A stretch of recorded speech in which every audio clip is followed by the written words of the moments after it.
Now, the union budget that you presented recently came in for much appreciation, and one of the reasons why there was so little criticism and so much appreciation is that it signaled the government's desire to turn rightwards when it comes to economics.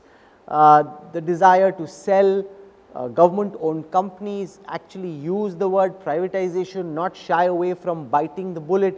Now, many people would have thought that this is what Prime Minister Modi would do when he came to power in 2014. It's taken about 6 years to get there.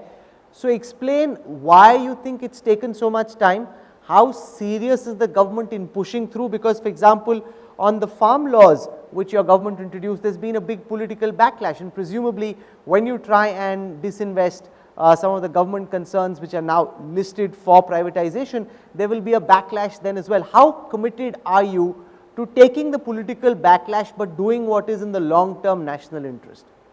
First of all, moving right, moving left, I am not going to get into that categorization. What we have done and what has been steadily done between 14 and 19 and continued even now is to convey this message that we trust Indian citizens, we trust our business, we have faith in them, and therefore we want to give them maximum opportunities.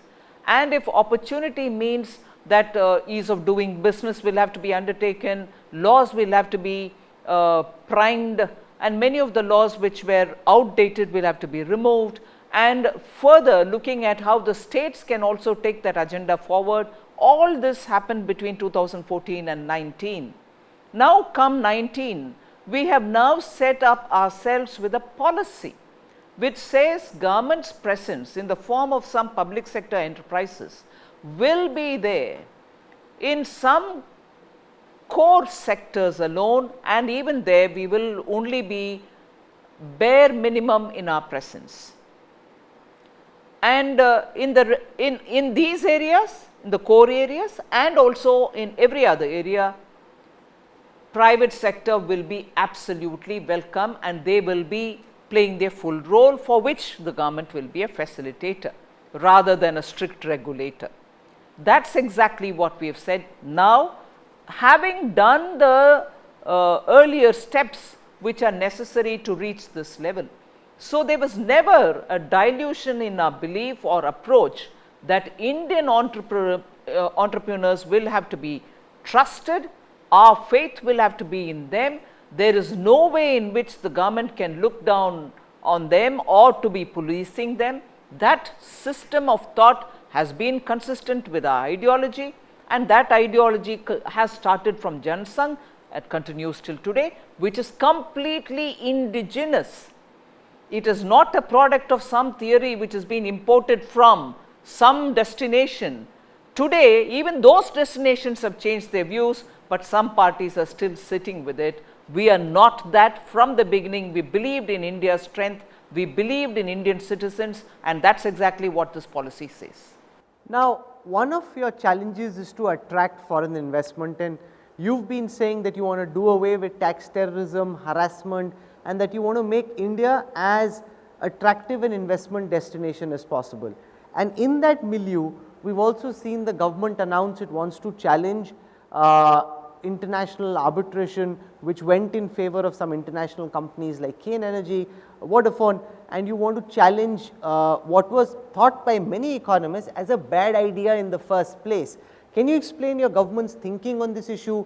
Why are you not willing to accept international arbitration and say, okay, this is essentially something which does us more harm than good, because global MNCs look at what's happening, they worry about the continuity of policy, the tenability of contracts, and whether or not they should come and invest in India. Can things change? Is this pushback doing us more harm than good in an international context, Finance Minister? First of all, Rahul, I think you should de-link these cases and the flow of investment into India. These cases are on, we are talking about them, no doubt.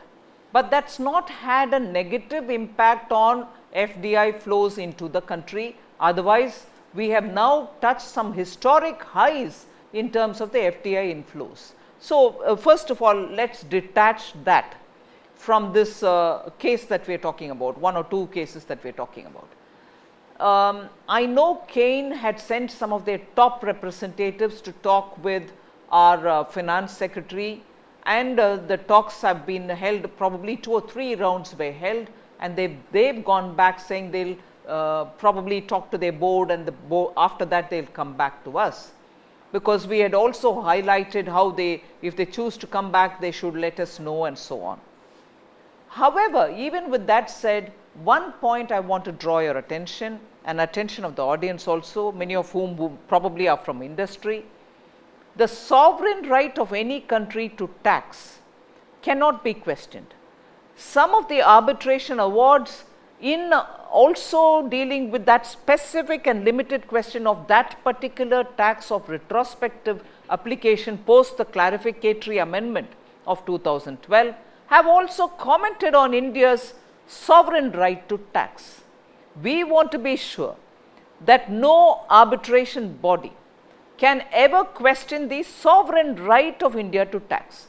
And from 2014, why even before that, when we were in opposition, we have taken this position that retrospective taxation is not something which we believe in. We will not use it. We will never apply any taxation in retrospect, and therefore we've made our position as regards retrospective application of tax that we are not in its favor. We will not do it. But yet there are a calibrated thought process which we have taken up, because the question of sovereign authority of India to tax cannot be commented or made a part of the verdict. And if it is made as a part of a verdict, I have to obviously appeal and question that. But as regards Cain, we are waiting for their reply post the negotiations or talks which were held with the finance secretary. I am yet to hear from them.